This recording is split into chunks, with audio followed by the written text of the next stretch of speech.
Up, everybody? How's everybody doing out there? It is Pushing the Limits time. Thank you so much for joining us. Of course, you could be listening on the FM AM dial. You could be on the Occupy Democrats Network. You could be watching and listening to the show on X, on YouTube, my personal YouTube, which is at PTL Radio Show.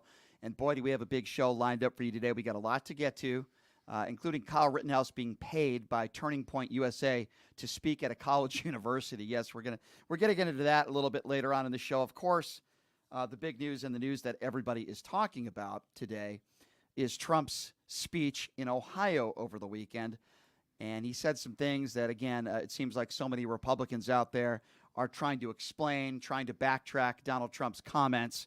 And boy, do we have a lot of audio to play for you on that and much, much more. It is the most interactive show, not just in Las Vegas, but across the country.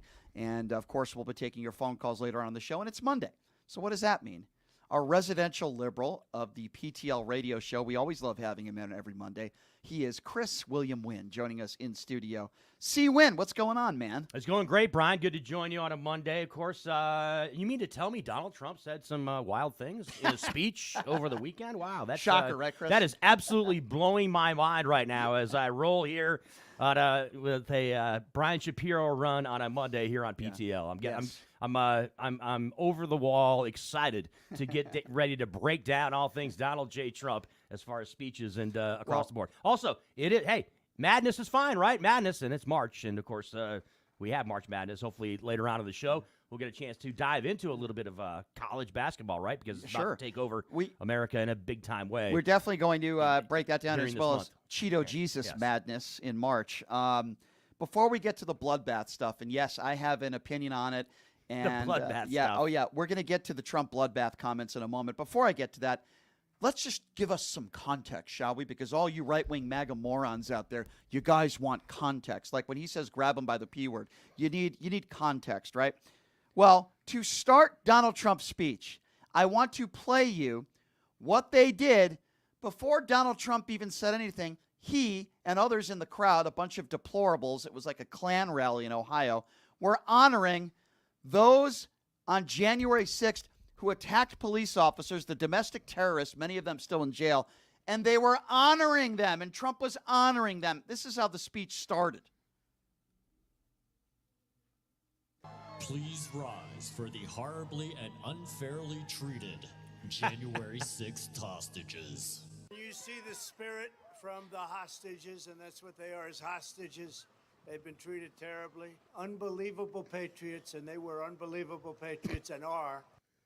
So, yeah, if you attack a police officer, apparently according to Donald Trump and his MAGA clones, you're a great patriot. If you defecate on Nancy Pelosi's desk, if you destruction of property, and you break the law, somehow you're an incredible patriot. That's how the speech started. They were all honoring the January 6th protesters. So how does Mike Pence feel about that? Now, listen, Mike Pence is somebody that has very little credibility these days, but at least I give him just a little bit of credit for at least saying he's not going to support Donald Trump. He's not going to support Joe Biden, but at least he's not going to support Donald Trump. It's a little bit too little too late for Mike Pence, but Mike Pence was asked about this. Remember, many of those people in the crowd on January 6th that Donald Trump is calling patriots are the ones that were saying, hang Mike Pence. Here's his former vice president's response.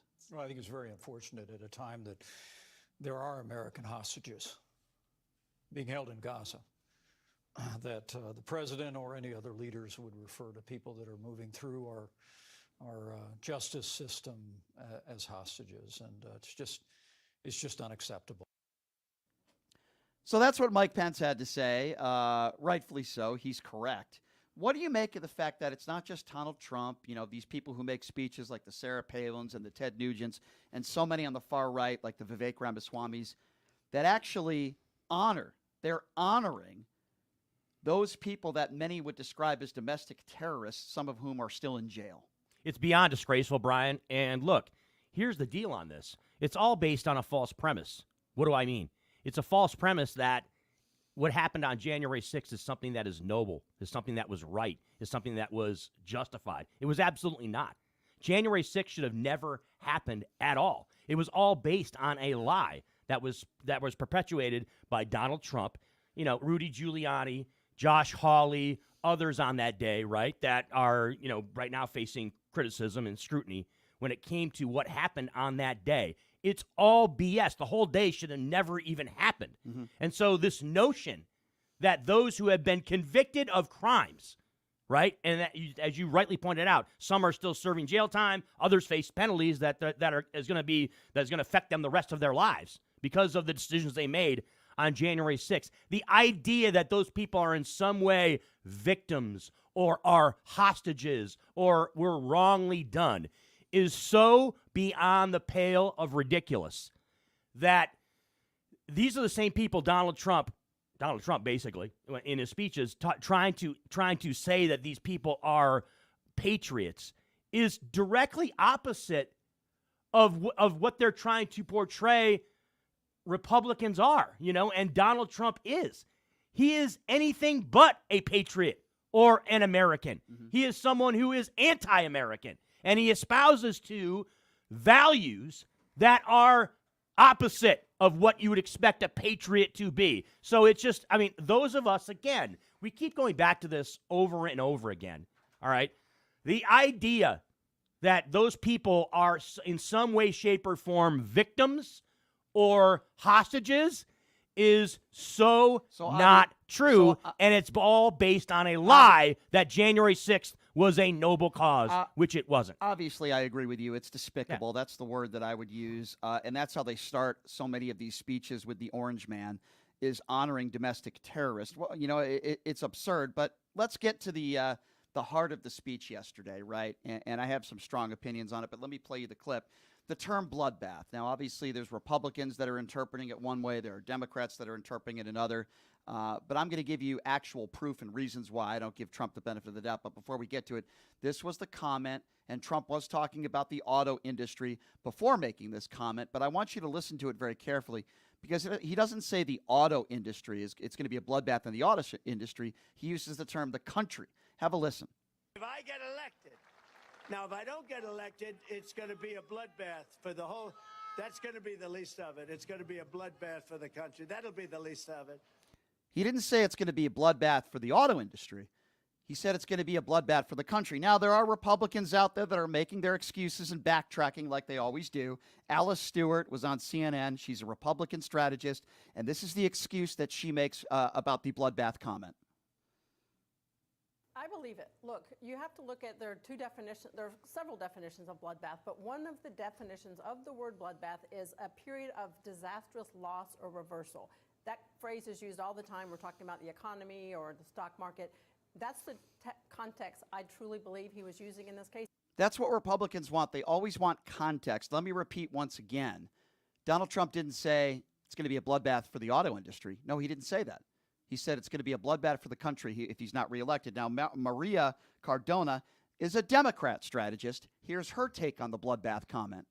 Of course I don't buy it. And what Alice is saying reflects every single kind of pretzel that Republicans are bending themselves into, trying to dismiss it, spin it, or try to embrace it. But the fact of the matter is, Paula, Donald Trump has a history of this dark, violent, dangerous rhetoric, and we already saw the result of what happens when he uses that rhetoric. Because even though every single Republican that is asked is going to try to spin it and pretend that it really had nothing to do with a real bloodbath, his cult MAGA supporters and followers totally know exactly what he was telling them. Now, if you don't believe Maria, I do. I believe everything she says. I know Chris does. I have a little bit of proof for you and a little bit of audio to prove what she is talking about. Do you remember, Chris, back in the heart of the pandemic when we were losing 4,000 to 5,000 people a day? Here's what Donald Trump had to say about possibly injecting yourself with disinfectant or Lysol. Have a listen to this. Right, and then I see the disinfectant where it knocks it out in a minute, 1 minute. And is there a way we can do something like that by injection inside or almost a cleaning? Because you see it gets on the lungs and it does a tremendous number on the lungs. So it'd be interesting to check that. Now, it didn't sound like anybody was laughing, right? It didn't sound like Donald Trump was joking when he talked about injecting yourself with disinfectant. Dr. Birx wasn't laughing. Nobody in the media was laughing. Donald Trump wasn't laughing. But the following day, Donald Trump said he was just joking. He said that. Did that sound like he was joking for you morons out there that made those excuses for him, including Donald Trump's surrogates, days after I had some of them on my show? Oh, he was just joking. How can you be such an idiot? He was not joking about that. Oh, but Brian, you're not giving it context. You don't need context. He was speaking seriously at a coronavirus press conference about injecting yourself with disinfectant, and people died because of it. There was no joking there. But you see, I gave you the context. Donald Trump has a history, and I'm going to play more comments, but that's just one example. Well, let me give some context as well, too, when it comes to this. And let me respond to those comments that she made, the Republican person, the contributor that's Alice on CNN, Alice Stewart, right? By the way, she's been much more moderate when it comes to her support of people like Donald Trump and the Republican Party. But that by the wayside. First of all, there's not multiple definitions of bloodbath, okay, when it's coming from Donald J. Trump. Donald Trump has used this kind of inflammatory language. He knows exactly what he's doing when he says this, okay? So all of you people out there that are trying to say, oh, yeah, there's all these multiple definitions of bloodbath and you're not thinking of the right one that he was talking about. Give me a break, okay? The average Joe, the average Jane in America out there, they hear Donald Trump say that. What does that do? That evokes that whole notion that has been brought up by right-wingers and Republicans of this idea, this BS, that there could be a civil war in America if Donald Trump loses in 2024. That whole thing. Let me finish, Brian. So here's the thing, right? That is not he meant exactly what he said, okay? This was not about the auto industry. It became about the country, and it was Donald Trump popping off and saying, if I lose, then the country is going to be a bloodbath in the country, because he's reverting back to all this Civil War BS and nonsense. All right, and the idea that Republicans are going to want to revolt if Donald Trump is not elected president. So that's what he's talking about, all right? Don't all you people out there that are trying to overthink it and say, oh, no, he was just talking about the auto industry and what the auto industry is all about. It's complete idiocy. I agree. I want to give people a little more context, because these MAGAs want context. But let me just say this. If you ask Donald Trump right now, don't even mention the auto industry, and you just said, Mr. Former President, if you lose the election in November, do you think this country is going to go through a bloodbath? Of course he would say yes. So there's your answer right there. But you MAGA morons out there, you clowns, you want some context? I'll give you some more context. Do you know who the Proud Boys are? Yes. They're a white right-wing extremist group. They are been labeled a hate group by the Southern Poverty Law Center with a violent agenda. They are misogynistic, Islamophobic, transphobic. This is what Donald Trump had to say when he was asked on a debate stage against Joe Biden if he would disavow the Proud Boys. This was his immediate response. Proud Boys, stand back and stand by. What's the context there? He's telling a hate group, a white supremacist hate group, an extremist far-right fringe group, to stand back and stand by. Would you like some more context? Sure. Do we remember when Donald Trump was running for president back in 2016 against Hillary Clinton, when he literally incited violence at one of his rallies and said he wanted to punch somebody in the face? Honestly, I hate to see that. Here's a guy throwing punches, nasty as hell, screaming at everything else when we're talking. And he's walking out, and we're not allowed, the guards are very gentle with him. He's walking out like big high fives, smiling, laughing, like to punch him in the face, I'll tell you. Would you like, I'm sorry, right-wingers, would you like context to that?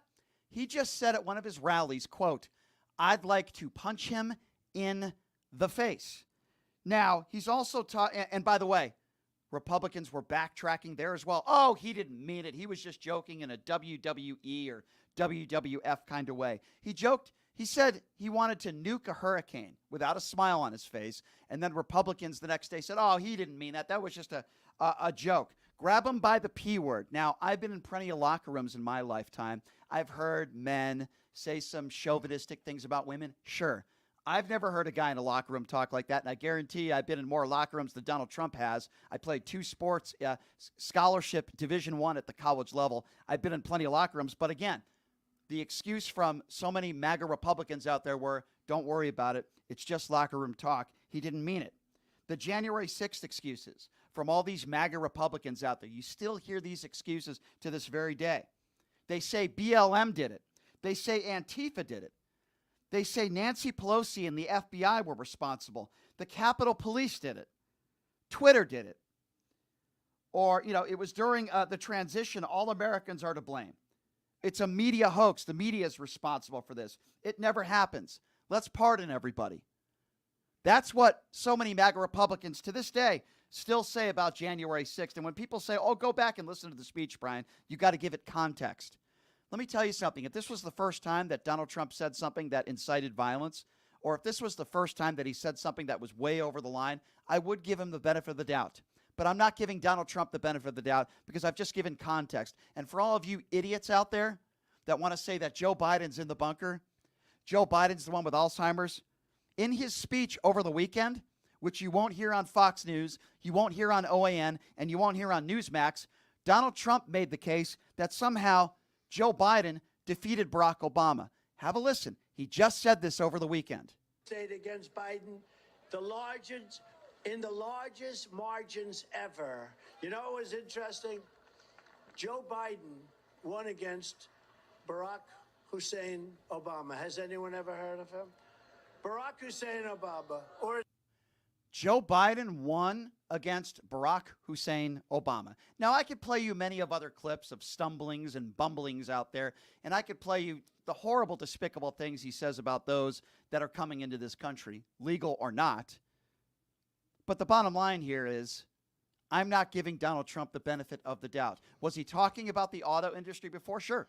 So my question to all of you MAGA morons out there who wear the Donald Trump knee pads is, why didn't he say it'd be a bloodbath for the auto industry? He didn't say that. He said it would be a bloodbath, quote, for the country. So if you want to continue to make excuses for the liable rapist, right? I suppose he just accidentally got into that dressing room and he accidentally started to touch E. Jean Carroll with his hands. It was completely accident, or maybe George Soros told him to do it. I'm sure you can give context to that as well. With what he said about John McCain when he said he didn't respect him because he was captured. Oh, he didn't mean it. Brian, you got to give him context. Or we went after a Gold Star family, or when he called our brave men and women in uniform suckers and losers. Brian, you got to give it context. Or when he was on a debate stage, and I don't defend Megyn Kelly, when he said, blood coming out of her wherever. Oh, that's not what he meant. No, he wasn't going there. That's not what he meant. Or the 26 women that have accused Donald Trump of sexual assault or rape, including Donald Trump's ex-wife under oath in a deposition. Oh, no, they were all lying because Donald Trump has money. Oh, really? Well, he couldn't put up the $471 million.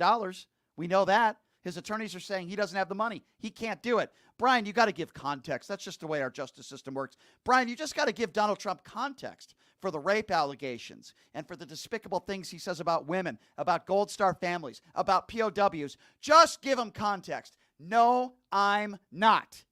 I'm not going to give that person the benefit of the doubt, and you shouldn't either. But if you drink the Orange Man Kool-Aid and you look up to Cheeto Jesus like he's the next Messiah, he can say whatever the hell he wants. And just like Maria Cardona said, these Republicans that are curled up in their pretzels that try to come up with excuses. Oh, this is what he really was saying. Let's just give it some context. I'll give it some context. You want context? I'll give you context. Donald Trump is a despicable rapist. Donald Trump is a despicable human being.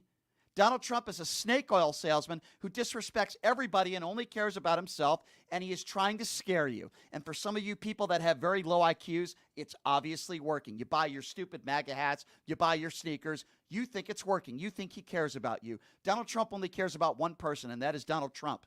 And when he says that there's going to be a bloodbath, he's not just talking about the auto industry. He said it himself, the whole country, because he's trying to scare you. Oh, boy. We better vote for Donald Trump because there's going to be a bloodbath. That's the context that you need to understand. I just gave you the context, and if you still don't understand it, you're a deplorable, and I can't help you. I agree.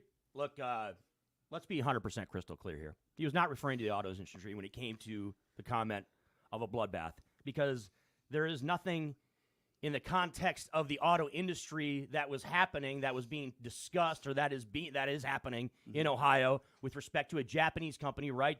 Possibly moving a manufacturing plant out of the country and moving it to Mexico or China or wherever it is they're moving it, right?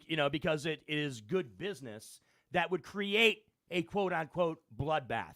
So that's not a thing. So those of you out there that are trying to say, oh, he was just talking about the auto industry and that, and the practices and what's taking place in that industry. That's what he was referring to. No, he wasn't. Okay, we know exactly what he's doing. Yeah. And with the addition of adding on in the country in the statement that he made, it makes it crystal clear what it is that he said. Back to a comment that he made also.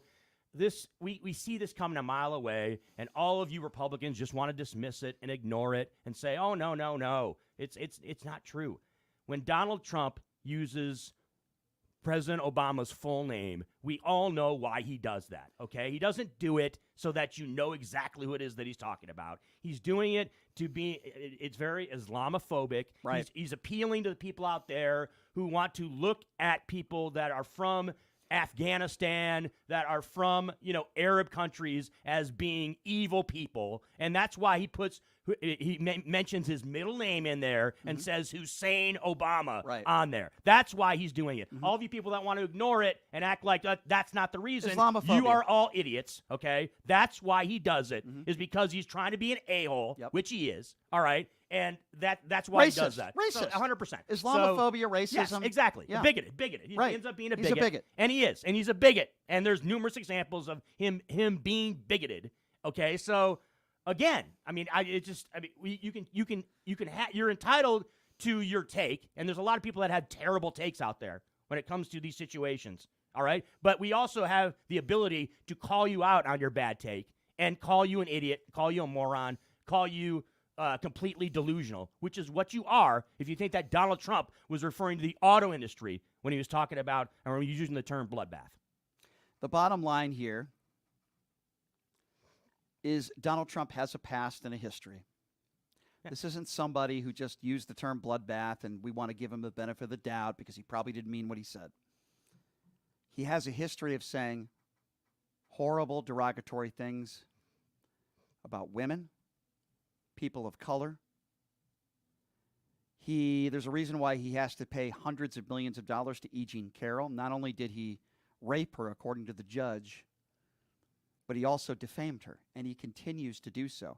He can't keep his mouth shut. And this is the bottom line here, ladies and gentlemen. If you still don't believe me and Chris, if you ask Donald Trump right now, Mr. Former President, Mr. Orange Turd, do you think the entire country is going to go through a bloodbath if you lose in November? I guarantee you 100% the answer would be yes. Do you think Donald Trump would say, no, I don't think there's going to be a bloodbath.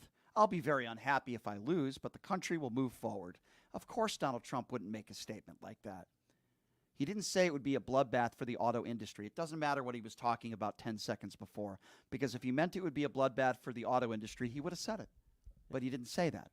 Now, you could add your own words in there if you'd like, if you're a MAGA fool. He said it would be a bloodbath for the country. It's one of many despicable, disgusting things inciting violence which Donald Trump has done, and he will continue to do. And as many of those people that are behind bars for January 6th for some horrible crimes, including beating police officers with their own batons, those domestic terrorists from those right-wing fringe groups, so many of them, who are still behind bars today, he honors them. He honors those people. He honored it at the beginning of his speech. He honored them at the end of his speech. He called them patriots. Meanwhile, on the other side of the coin, and Chris Wynn served this country honorably, so I know he, like many others, should be offended. I'm offended. I didn't serve this country when he called people like Chris and brave men and women who served this country honorably, dead or alive, suckers and losers. He said he didn't respect John McCain because he was captured. Do I need to give you context there as well? That's what these MAGA morons do. When he says the indefensible, they try to defend it, and they lie. And I am sick and tired of it. Brian, let me bounce this off you, though. What is the idea of a bloodbath in November if Donald Trump loses? It's this idea of a civil war, right? Essentially is what he's saying. You call it what you want. You call it bloodbath, call it a civil war, whatever. It's not going to happen. You know why it's not going to happen? Because last time I checked, Brian Shapiro, and when there's a civil war or anything that happens, that there has to be two sides of it, right? There have to be two sides fighting. Right. And the Democrats and left-wingers, if Joe Biden wins in November, we're not fighting anybody. We're not trying to start anything. So I guess what he's talking about is there's right-wingers out there. You talked about the Proud Boys and other organizations that are going to go out there and, what? They're going to engage in violence? They're going to be out there, they're going to be so distraught and so upset because Trump loses? Is that what he's talking about? Because there's not going to be a war, because there's not going to be two sides. You're going to be a bunch of mad Republicans and MAGAs out there. You're going to be all pissed off, but you're not going to have anybody to fight, because Democrats aren't fighting. We're not. We're going to be happy. We're going to be happy. We're going to have Joe Biden as president again. And it's going to be 4 more years, hopefully, if Joe's, hopefully 4 more years of Joe. Yeah. We're not upset. So that the concept doesn't even make any sense. But we have to hear it, because it's Donald Trump, and he's the former president, and people want to take what he says whatever way they want to take it. And don't get me wrong. I mean, I'm sure Donald Trump knows all the different definitions of bloodbath, because he seems to be so intelligent when it comes to the words in the English There's no dictionary. other definition as far as his head is concerned. But I will say this. If you want to go with the word bloodbath that is not the violent part of the word bloodbath, I'll say the entire Republican Party today is in a bloodbath. They're out for one another. They don't seem to see eye to eye on any issues. So many of them are so divided. If you don't believe me, you can go on Capitol Hill and see the division within the Republican Party today. It's a joke. Their impeachment inquiry into Joe Biden is up in flames. We all know that it's a joke, except for the Mark Levin followers, that moron and Sean Hannity and these right-wing idiots who want to talk about Hunter Biden's penis all day long, but they don't want to talk at all about inflation going down, gas prices going down, job growth going up, unemployment numbers the lowest they've been in 50 years. But Brian, those are all the numbers from COVID jobs coming back, even though the unemployment numbers right now are lower than they were before COVID. But Republicans don't want to talk about that either. So here's what we're going to do. We're going to continue to get reaction from the bloodbath comment, and some of you MAGAs out there can try to call in and twirl up in a pretzel and defend Orange Man if you'd like. Or do you agree with us? We knew exactly what he was saying. Trump knew exactly what he was saying, and it's another opportunity to incite violence. The number to call, 702-221-7283.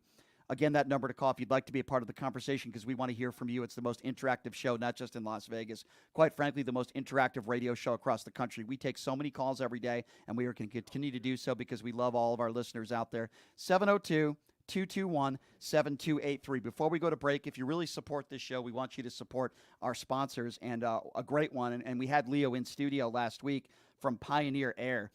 He came to this country as an undocumented immigrant with his family. The church has brought him over from Mexico, and now he is the CEO of Pioneer Air. And heck, it's going to be getting hot right around the corner. We got summer right around the corner.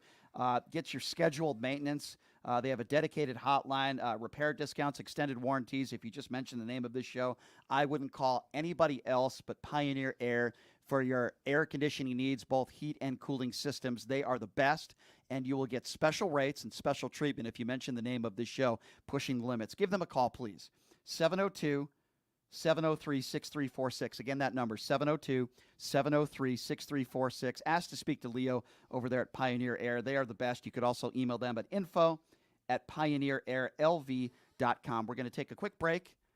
The bloodbath of phone calls will be coming up next at 702-221-7283. Chris might get into a bloodbath with you if you disagree with him. 702-221-7283. Your thoughts on Donald Trump's comments in Ohio at that Klan rally coming up next. It's Pushing the Limits right here on KSHP.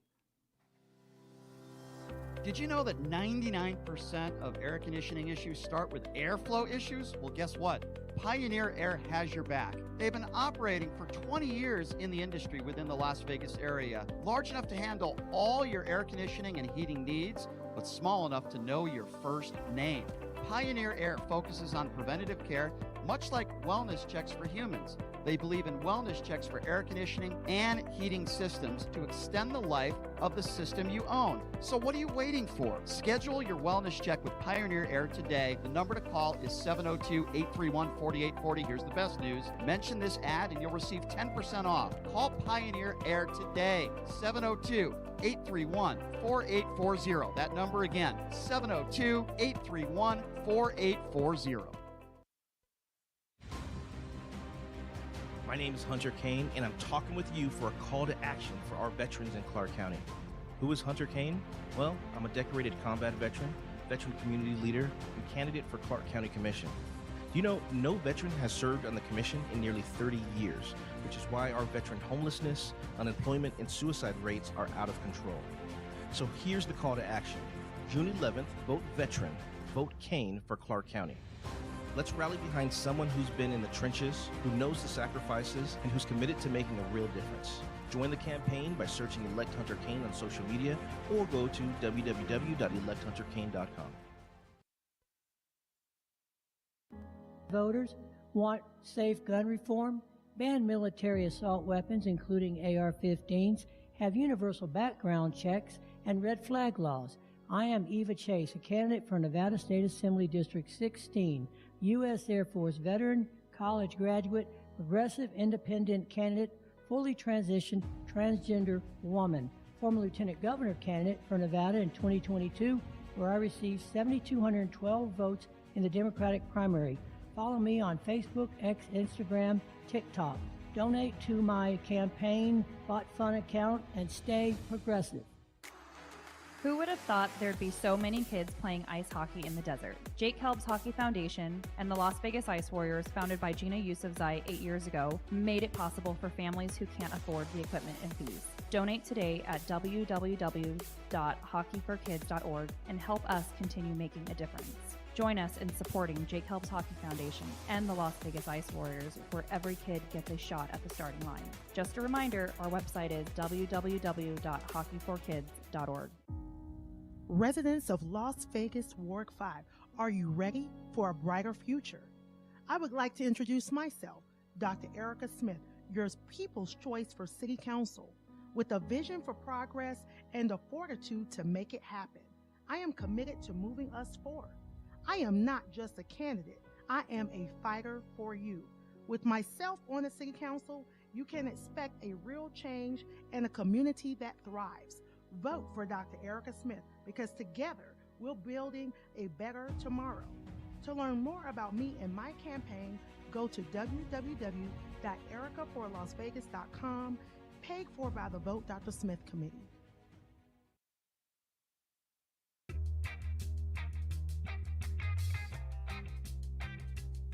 All right, welcome back. It is Pushing the Limits. You could be listening on the FMAM dial, the Occupy Democrats Network, Washington Press. Man, we're all over the place, and we're so appreciative as this show just keeps growing and growing every day, man, and I'm really humbled by it. I'm going to take your phone calls in a moment. One of the places that myself, and I think Chris Wynn would agree, attest to, we love going to this bar here in Vegas at Jones and Flamingo, Jackson's Bar and Grill, one of my favorite spots in town. They have some great, phenomenal gaming promotions. And great place to just sit down, have a beer, play some of those machines. I've been known to hit some jackpots there now and then as well. And the food is second to none, man. You know, some people, they think about bar food, and they're like, oh, low quality. Not the case at Jackson's. I've had some of the best meals I've had in Las Vegas at Jackson's Bar and Grill. That's the truth. It's so phenomenal. Please go by, check them out. Tell them that I sent you, and maybe you get a little bit of slot play as well. We always love our free slot play, but please check them out. Jackson's Bar and Grill, located at Fleming and Jones. Mr. Brian Slipbach and the gang will take care of you over there. Jackson's Bar and Grill. Chris Wynn in the house, our residential liberal PTL. We're taking some phone calls. What are we talking about? Well, Donald Trump's bloodbath comment, and I gave you some context for you MAGA clowns out there.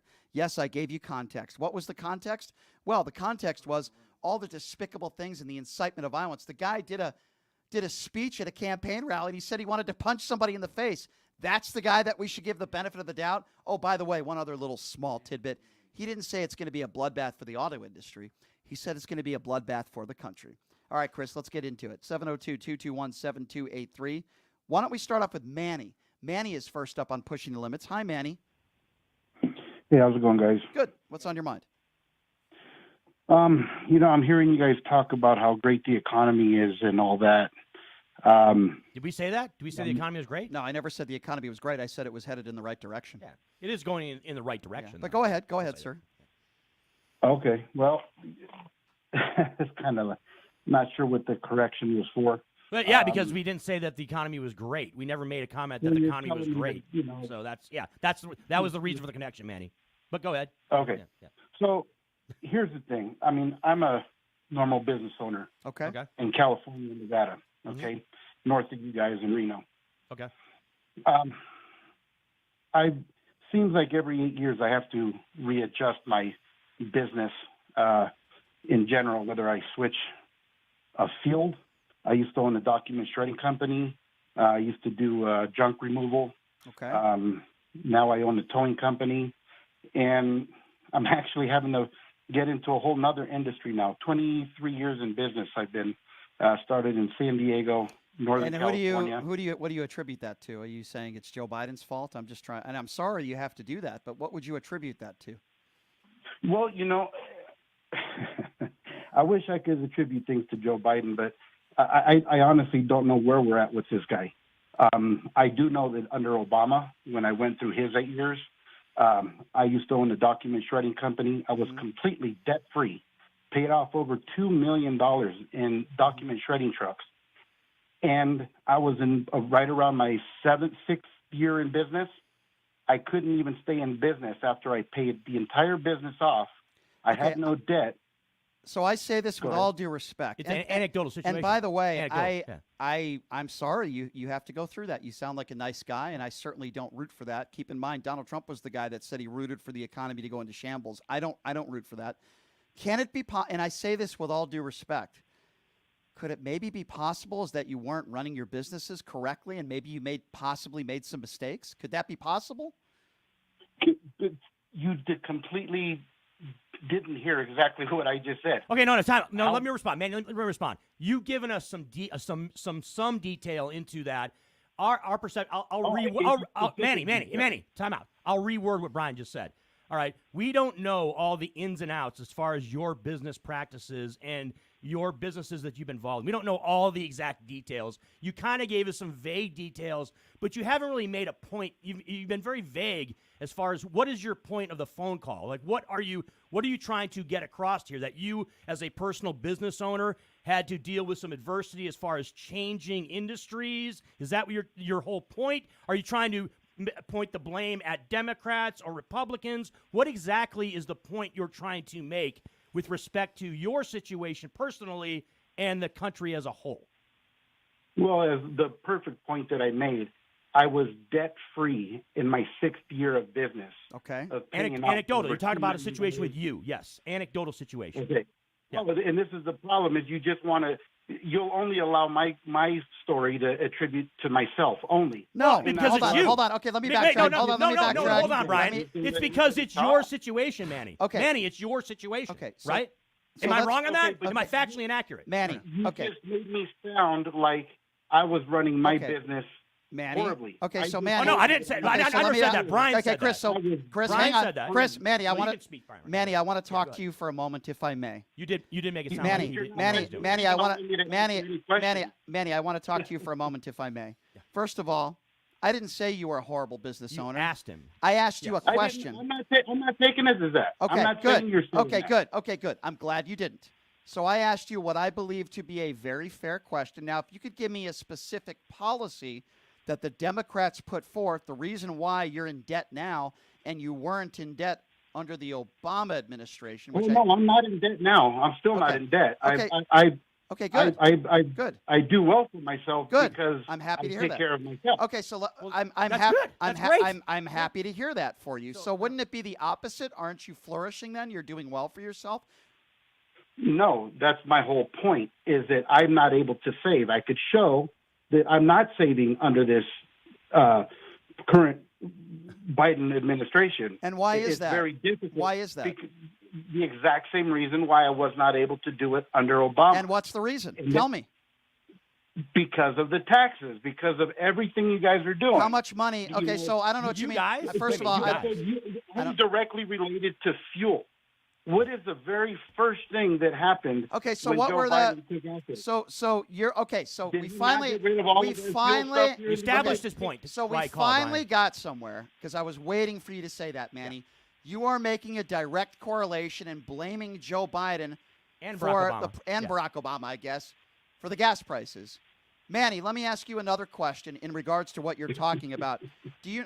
What's so? Why are you laughing? You're laughing. Why are you laughing? Manny, you're all over the place, man. You're like saying you're doing well. Now you're saying you're doing Okay, bad. hold on, Manny. But it's because the hold on, Democrats Chris. are doing bad. Hold on, Chris. Like, yeah, he's all So, over Manny, I don't know what's funny if about people the. are actually listening and they're Okay, saying that Manny, I don't even get 1 minute to make a point. Manny, You guys are just bombarding me. What are you talking about? We're having a conversation. Will you stop with your powwow and your snowflake? There's two of us and one of you. You just so yes, hold on, we're gonna Chris. talk more. Hey, Hey, Manny. trust me, I'd tear both of you up. Manny, Are you willing to have a serious conversation? Or are you just going to be a jerk? Manny, would you like to continue the conversation, or are you just going to be a jerk and laugh? I would like to continue the conversation with you in a serious manner. Would you like to do that, or do you want to end the conversation? Yeah, you guys have proven a perfect point here on why you guys Manny, suffer so much. Go ahead. I'm sorry. What did you just say, Manny? What did you just say? Go ahead. Come again. This is why you make our people suffer so much. This is why. Okay, so first of all, I don't know what that means. What does that mean? Hold on, Chris. I have no idea what that Hold means. on, Chris. Brian, Manny, there's three people in the conversation. Manny, everybody, Manny, Manny, I'm gonna respond to what you just said, but you need to shut up. First of all, I'm not a policymaker, so you have absolutely no idea what you're talking about. While we might disagree on policy, I don't make policy. So when you say you guys, you sound like an idiot. That's number one. Number two, I'm a registered independent.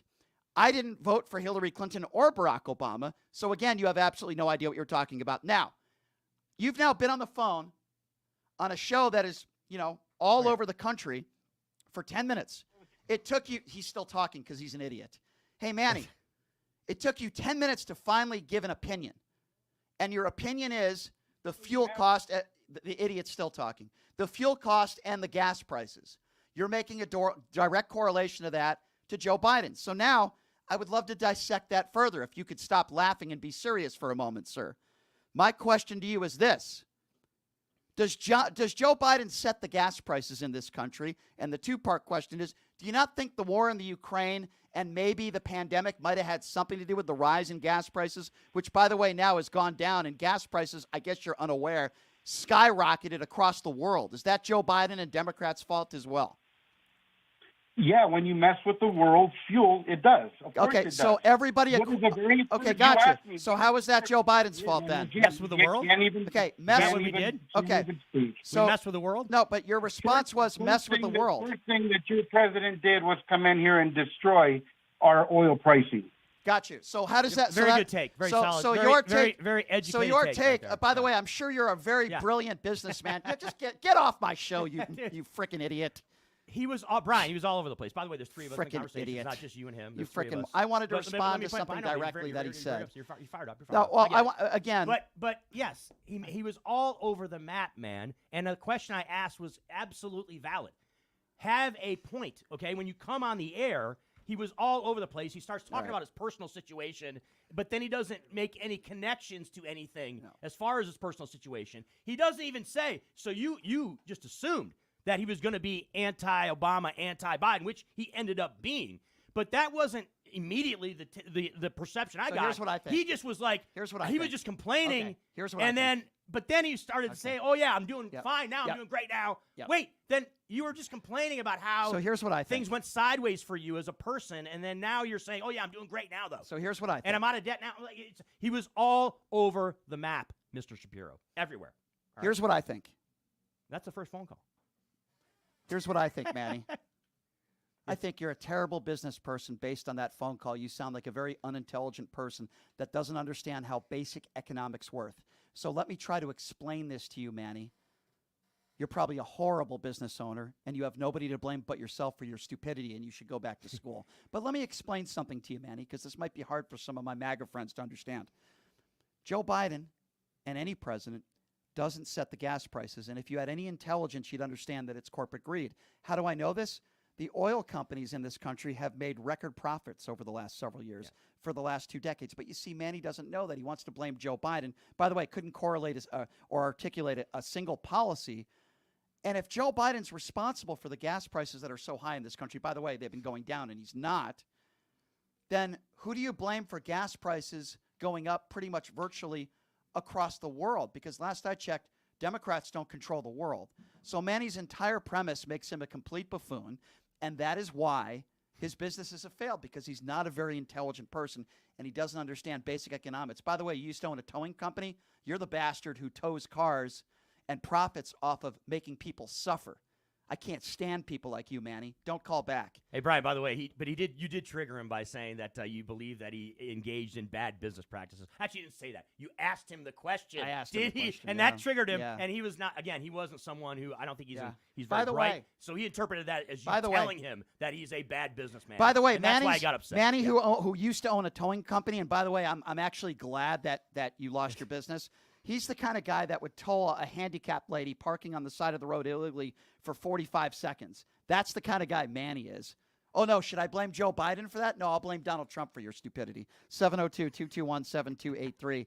Let's go to Roy. Roy is next up on Pushing the Might Limits. be making a couple assumptions. What's there, up, Roy? Brian. Oh, Just a couple. absolutely. Yeah. What's up, Roy? 702-221-7283. Roy, are you there? Turn your radio down, Roy. We can hear your radio in the background, brother. Okay, let me leave the room. How you doing, guys? Doing good. What's up, Roy? Okay. I'm leaving that room. Don't worry. Okay. Better? Yes. Yeah, we can hear you. Yes, go Yeah. for it. Okay. Okay. The first thing, that guy, the president gets too much credit and too much blame Absolutely. when things happen. No question. And if you think about it, Biden inherited a disaster because Trump did such a poor job handling the pandemic. Yeah, well, I would say that, And- look, I mean, I'm not going to put all the blame on Trump with respect to the pandemic, obviously, because it was a pandemic that, started in another country. So I'm not going to lay it all on him, but continue, though. Yes. But you have to handle it when you have an emergency No instead doubt. of saying the first thing he said it was a Democratic hoax. Then he said it's going to end by Easter. He didn't take it seriously at the beginning. He couldn't have stopped it. That was not his fault, but he could have handled it better. Okay? The other thing is, even when George Bush left office, Obama was handed a terrible, terrible economy. It seems that the Democrats inherit this crap, and then they turn it around. Now, the economy is heading the right direction. It's not the same for everybody. And a lot of the people who suffer the most, the people with the lower middle class and lower paying jobs, because they're not keeping up with the inflation. And these are the people who support Donald Trump, which is kind of mind-boggling in a way. But, I mean, and I said this before, the federal minimum wage is $7.25 an hour. Right. Republicans don't seem to want to take care of that. They don't. But They don't. Putting all policy aside, Donald Trump is human garbage. The man has gotten away with murder his whole life, and I can't for the life of me. He talks about the January 6th prisoners being hostages and patriots. Terrible. This from a man whose bone spurs, they kept him out of the draft, calls military losers and suckers. Yeah. It's This pretty is what simple. For anybody that wants context, Roy, it's pretty simple. He didn't say it was going to be a bloodbath for the auto industry. I don't care if he was talking about that. You know that. He said it was going to be a bloodbath for the country. It's not the first time he incited violence, and it won't be the last time. But as stated earlier, the Republicans, he puts them in a pretzel once again, trying to make excuses for him. Brian, you're not giving why context. Why do they keep accepting it? They just bend over backwards to support him. They all, they go on TV, they go on Well, the press, you know what? George There's a reason Stephanopoulos. for that. Some of them want pardons. Matt Gaetz will probably eventually need a pardon. Some of them seriously are incapable of understanding truth, separating fact versus fiction, like a Marjorie Taylor Greene. And others know that they cannot remain in power. Ted Cruz cannot remain in power because the only people that are supporting him are MAGA morons. So Ted Cruz knows he will not win his next re-election campaign unless he supports Donald Trump. He knows that. Even if you call his wife ugly, he'll still support Donald Trump.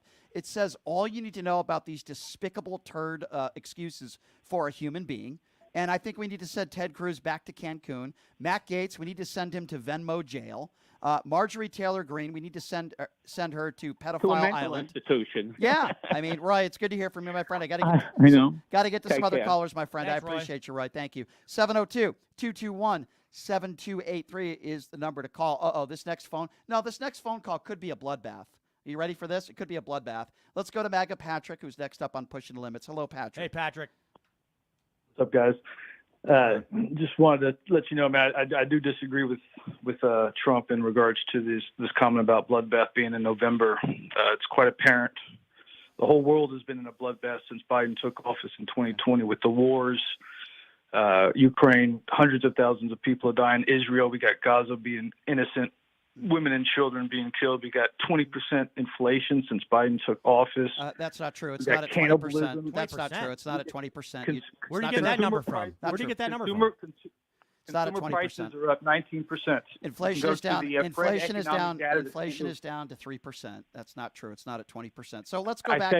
I said consumer prices, You didn't Brian. say, you didn't say consumer. You didn't say consumer prices when you started the conversation. You said, "quote Inflation is up to 20%." So you might want to retract what you just said and remember what you just said. Do you have Alzheimer's? Are you in the bunker? Anyway, Patrick, let's go back to. Let's go back to. Hold on. Hold on. 1 second. Hold 1 second. Just let me.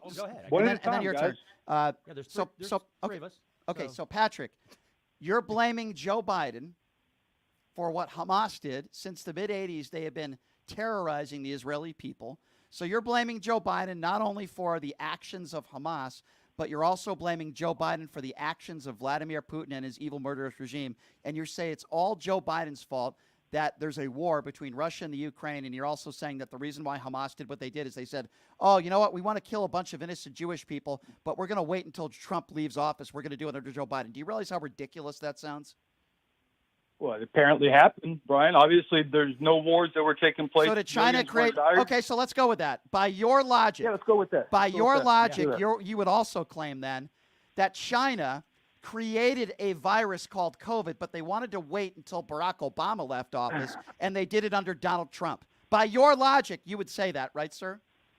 You want to talk about that? I can talk to you about that. During the Obama administration, gain-of-function research was canceled and terminated, and they outsourced it to Wuhan lab. COVID research and COVID-19 was actually made in the United States here at our universities. Gotcha. So, Patrick, I'll repeat the same thing I just said. China, it's been pretty much proven that it was created in a Wuhan lab. Patrick, I need you to listen. Patrick, I need you to listen. Patrick, I need you to listen. See, when I'm talking, that means you stop talking. I let you talk. So, Patrick, by your logic, you're blaming Joe Biden for the war in the Ukraine. You're blaming Joe Biden for what Hamas did. So basically, and he's blaming the U.S. for COVID. So any disaster. Hold on. No, let's talk about Ukraine. No, I'm going to talk now. No, you blamed talk. the U.S. for COVID. You're too, blaming Joe Biden for all the atrocities that take place throughout the world. But yet when something happens under Donald Trump, you don't blame Donald Trump for it, Patrick. Would you say maybe you just might be just a little bit biased with a lack of credibility? It's called history, Brian. Do you not remember 2014 when all of our... Let's talk about history. Let's talk about history. Let's see if you're a historian. Hey, Patrick, who won the 2020 election? Since you're a historian, can you tell me who won? Who won a free and fair election? We all know Joe Biden got 81 more. Who won a free and fair? That wasn't my question. Who won the free and fair election? Did Joe Biden win a free and fair election, Patrick? He beat Biden. Patrick, you're a historian. Who won a free and fair election in 2020? Donald Trump or Joe Biden? Since you're a historian, can you please... The most popular president in history with 81 million votes. So you would agree with me then? I didn't ask you. I didn't ask you. By the way, if you're talking about... It's hilarious. He's saying that because he's the former president. By the way, if we're talking about... He was the president, and that's what he got those votes. If we're talking about popularity, Patrick, why do you think Republicans have lost... If we're talking about popularity, Patrick, why do you think that Republicans have lost 7 of the last 8 popular vote? You're a historian, right? You know that. It's irrelevant. I don't even know why it's irrelevant because I'm a historian. Hey, Patrick, answer this question since you're a historian. Who won a free and fair election in 2020? I didn't ask you who was most popular. Who won a free and fair election in 2020? Did Joe Biden win a free and fair election, Patrick? You're a historian. Can you answer that very basic question like a 12-year-old can answer? Joe Biden won a record low majority in counties. Patrick, you're not answering the question. You're a historian. See, when you're a Rhodes Scholar like Patrick, you should be able to answer a very simple question. So I'll ask it one more time, and then I'm just going to let Chris take over this conversation because, quite frankly, I'm going to have a heart attack if I continue to talk to you. You already are. Patrick, who won a free and fair election in 2020? Because I don't want to be lectured by a moron who can't answer the most basic of questions with no evidence of widespread voter fraud. Answer the frickin' question. Who won a free... Donald Trump will be the first president in history to win 3 nominations. Take over with this MAGA Nimrod. Go ahead, Well, it's Chris. not take over. Look, it cancels it out, okay, him being the president that got the most votes in a election, after his presidency, when the other guy gets over 7 million more votes than your guy and you lose. Okay, so your take of he's got the most votes of any former president in history.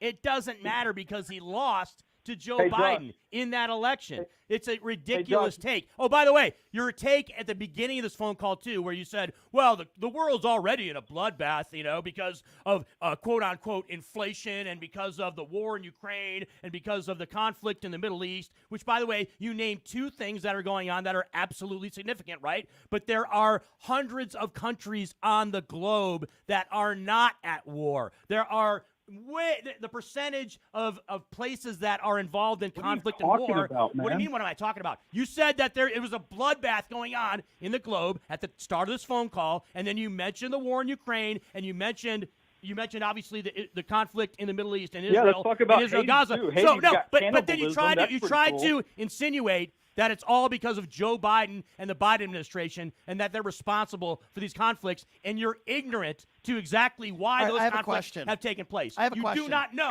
wait, why when is they the next Biden rally? I have a question. Biden rally coming up here? Patrick, we're not talking about a Joe Biden rally. Patrick, I have another question for you. I'd love to attend Patrick, one. Patrick, I have another question for you. You're gonna ask him another Some of those people on January 6th attacked police officers, and they're still in jail right now. There's video of some of those people on January 6th. Would you characterize those people that are in jail for physically assaulting police officers as Donald Trump characterized them as wonderful patriots? Is that the way you would characterize somebody who assaults a police officer, in this case, on January 6th? Hey, we all know January 6th was mostly peace. I didn't. We all know. Okay, hold he on. starts hold with on, we all know. Hold on. By the so way, Patrick, hold on, Chris. So Patrick, the question wasn't whether the majority of those people were nonviolent. That wasn't the question I asked you, Patrick. I'm going to give you another opportunity because I know you struggle to answer direct questions. That wasn't the question. The question was those people that are behind bars right now that attacked police officers and physically assaulted police officers. Patrick, I need you to answer. I need you to listen to the question. Donald Trump characterized those people as wonderful patriots. Would you also characterize somebody who physically assaults a police officer as a patriot? It's a yes or no answer, Patrick. Like the illegal immigrants that got out the next day? Notice how Patrick can't answer a direct question. You just let him go. You should have let him go like 5 minutes ago, okay? The guy, first of all, has no memory whatsoever. His short-term memory is gone because I brought up very specifics, Brian Shapiro, about what he said at the beginning of the phone call, and then he's like, what are you talking about? What am I talking about? I gave you a description of what you said. I basically said back to you what you said at the beginning of the phone call, and you acted like you had no idea what I was talking about. That right there defined that whole phone call. Well, the bottom line is you gave him a lot of grace. I don't deflect. You kept him on, bro. I don't deflect, and when somebody asks me a question, I try to answer it directly. When I ask him direct questions, because, by the way, Donald Trump over the weekend called those January 6th insurrectionists and domestic terrorists, many of them, he called them great patriots. And notice how Patrick won't answer the question. He can't answer any direct questions because Patrick is a MAGA deplorable. 702-221-7283. Let's go to Nelson. Nelson is next on Pushing the Limits. Hello, Nelson. What's going on, guys? What's up? I give you guys a lot of credit for dealing with the MAGA freaking, I don't know what to call it. They're on bird brains, if you ask me. But there's some historical facts here. Before Trump took office, before COVID was even a thing, the Obama administration trained the Trump administration on pandemic preparedness. Absolutely. Because when you transition of power, you just don't hand over the keys. You go over everything. Right. And that administration was trained to the T. Even had a hypothetical simulation. Right. And he still fumbled it. You're right. So yeah. He deserves a lot of blame. And two, he is on the precipice of being the first president to lose not one, not two, but 3 popular votes. He lost it in 2016. He's going to lose it in 2020, and damn sure he's going to lose it in 2024. Yeah, no, you're right. Listen, you're right. The term predecessor. He's not the predecessor. That's too generous of a term. Yeah. He's not the predecessor. He is the dumpster. Because when this is all said and done, that's where he's going. And that caller who was talking about being successful as a business owner, he's not in debt, and he was a junk removal specialist. Well, guess what? When this election's over, he could Come back and remove this joke that's coming on, because what's happening right now is absolutely insane. 4 years ago this week, the Dow was trading at a little over 18,000. Yeah. It has doubled. Doubled. And I just want one MAGA supporter to answer a straightforward question, which they always struggle to do, which is, would you characterize someone who assaulted a police officer on January 6th as a great patriot? And they will not answer the question directly. He wants to bring up immigrants. You know, that's their go-to. Just change the subject. You want to bring up immigrants. It's despicable is what it is. These people are despicable.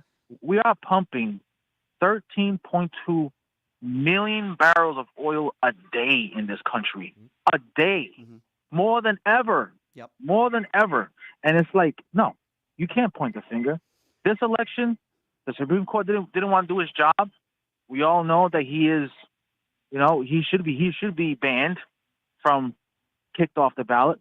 But listen, at the end of the day, I think the voting margin between him and Biden is going to be even bigger than 2020. It could Those be. numbers, It could be. that vote gap is just going to be too big to rig and too real to steal.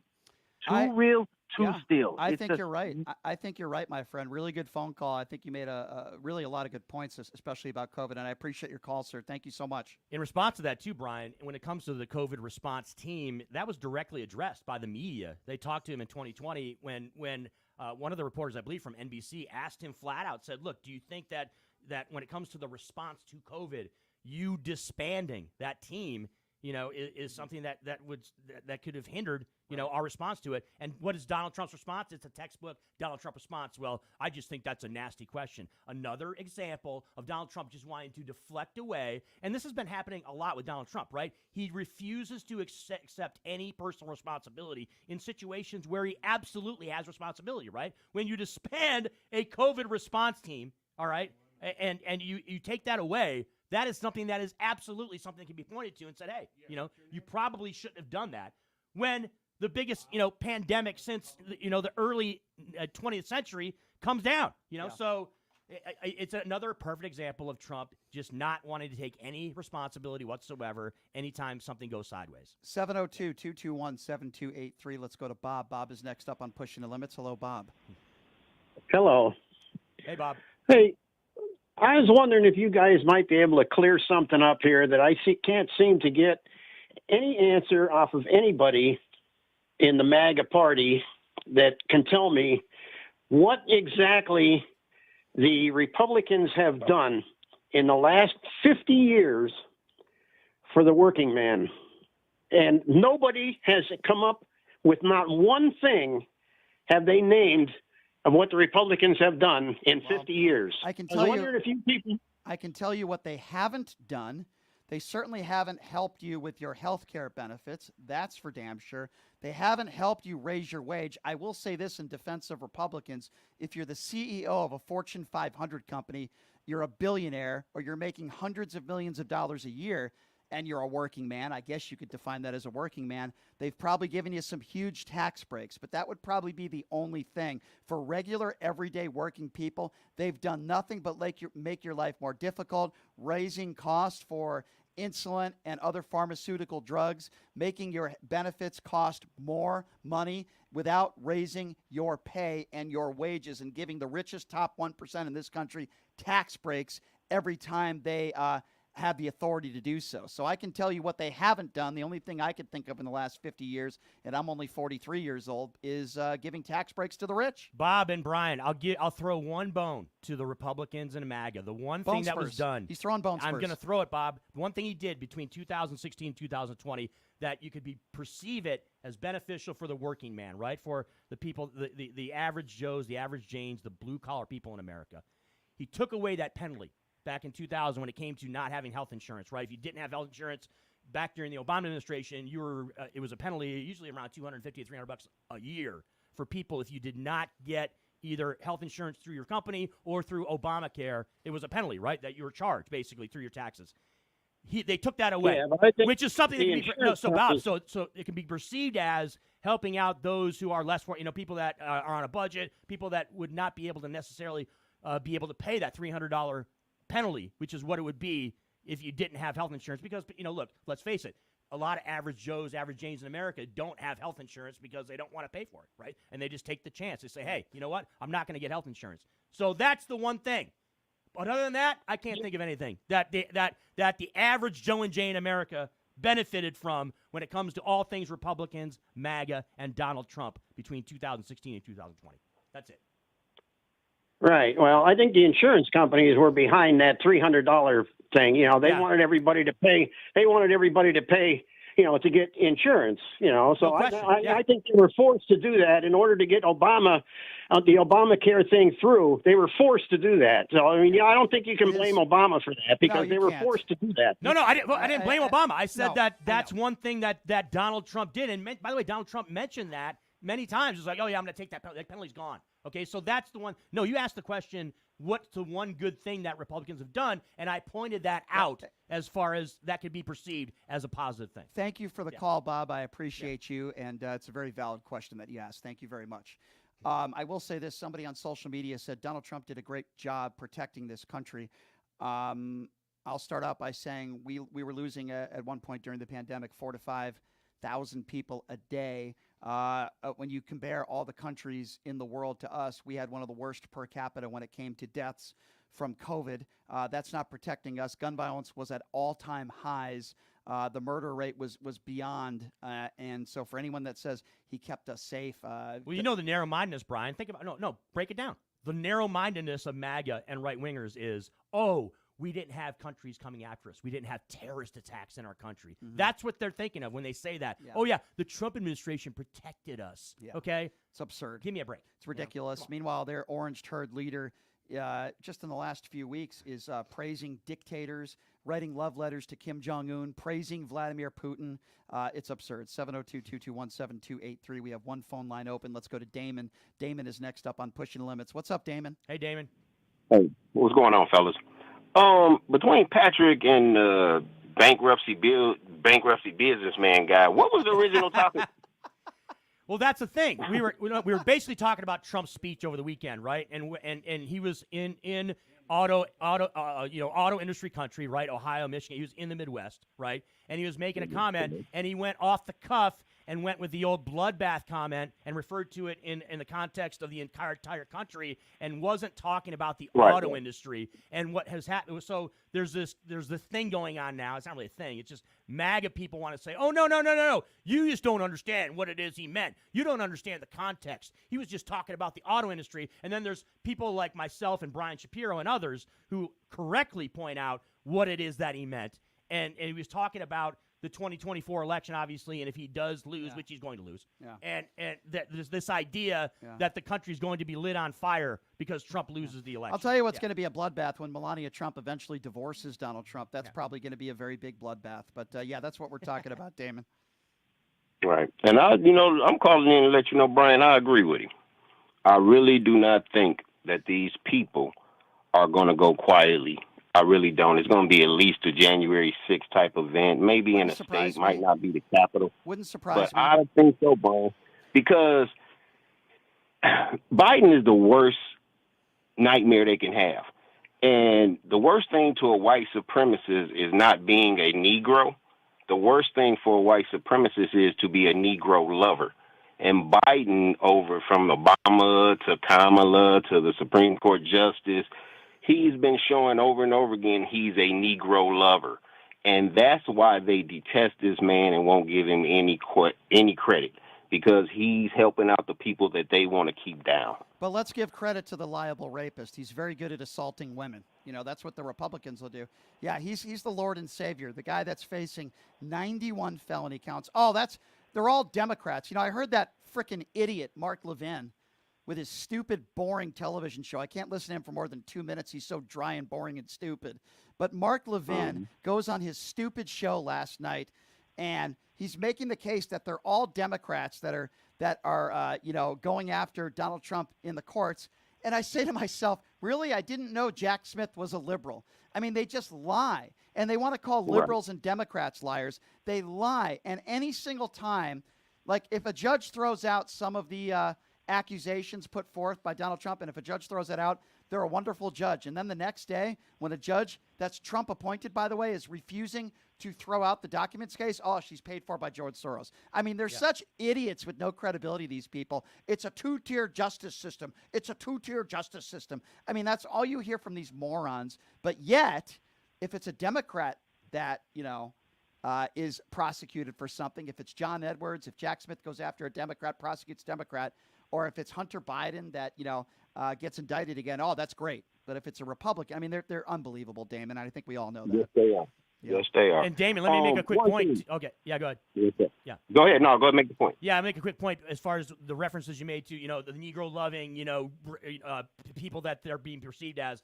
I'm hesitant to put everybody in the same box, right? I'm not going to. I don't want to sit here and say all Republicans are thinking that way, or you know what I mean? Yeah. Well, no, but you know the reason why I'm saying that, right? Because you can see it coming a mile away. These Republicans are going to when they hear those comments that you make, what Republicans are going to do. They're going to come out and say, "We're not all like that. Don't throw us all in the same. Don't bunch us all together like that." Yeah. Funny thing about that, Chris, I didn't say Republicans. I said white supremacists. And somehow, some way in your head, you made the association white supremacists were Republicans. That was a Freudian slip. So who Damon My bad. who Damon is referring to are people like Tucker Carlson and Donald Trump. Yeah. Those are the and types the of Lauren Boeberts and the Marjorie Taylor Greens and the and the Tommy Laurens. There you go. David Duke. Exactly. Damon, it is always good to hear from you, my friend. Hold on one second, though, Brian, before you kick me off. Chris. Yeah. Last time I was talking about President Reagan. Right. Now, I like you, Chris, so just take this as constructive criticism. Okay. Right after we got my phone call ended, you said, well, I'm going to have to push back on that. I've never heard about any scandals about Reagan. I have never heard anything like that.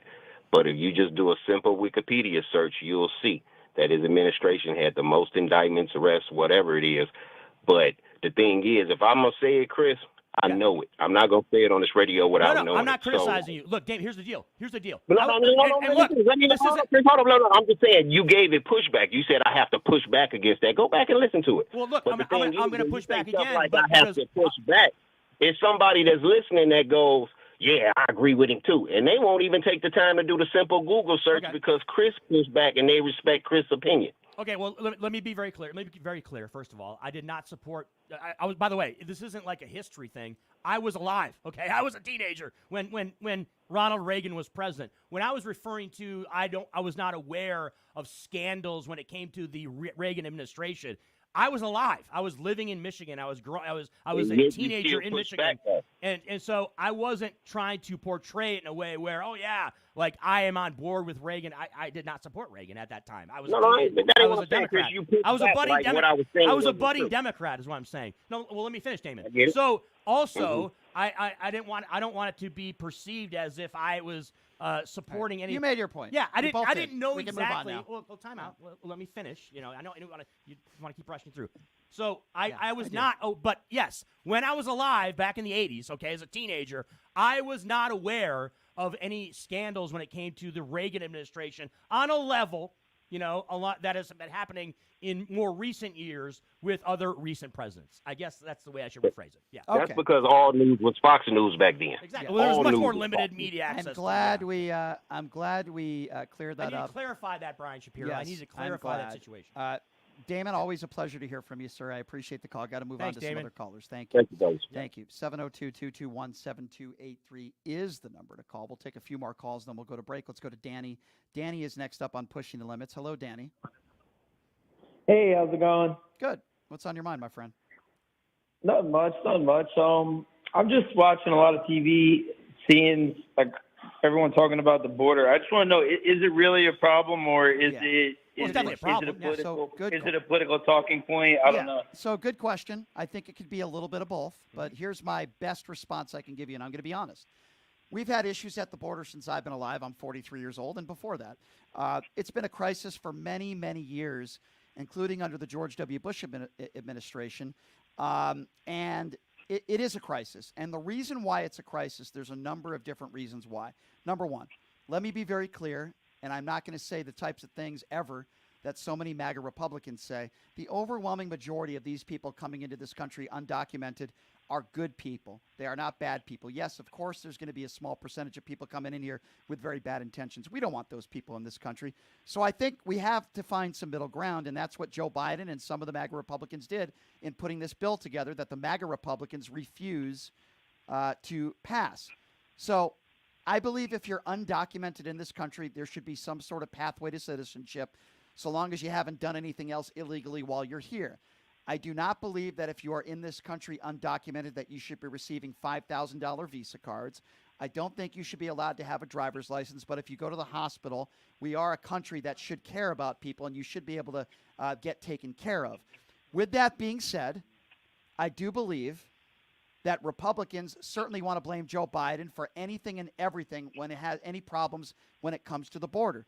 And God forbid, if somebody undocumented commits a heinous crime, they want to blame Joe Biden for it, yet there were heinous crimes committed by those that are undocumented during the Trump years as well, but they didn't talk about that.